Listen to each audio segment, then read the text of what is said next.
Cystic fibrosis could affect anyone of any ethnicity. But for decades, it has been overlooked in people of color, like Terry Wright, who did not receive a cystic fibrosis diagnosis until he was 51. People looked at him and said, "Oh, if you weren't Black, I would think you had cystic fibrosis." Now, that doctor is not using evidence-based medicine to diagnose that patient. That doctor was looking at Terry's face, Terry's color, Terry's race, and deciding that he didn't have this disease. National Geographic contributing writer Bijal Trivedi explored how cystic fibrosis is often considered a white disease and overlooked in people of color.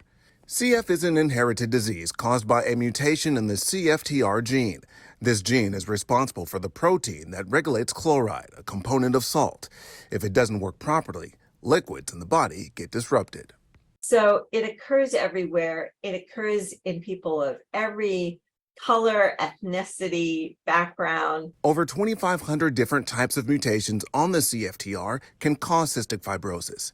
Ancestry plays a large role in which mutations develop, but in the U.S., many tests only detect a mutation common in white people. In some states, in Mississippi, for example, they only test one mutation, and that's the one that's common in the European population.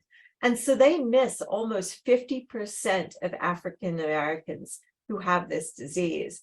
They miss, more than 50% of Asians that have this disease. Historically, medical textbooks have also described CF as more common in Caucasians. That has sort of put the blinders on a lot of people, a lot of physicians.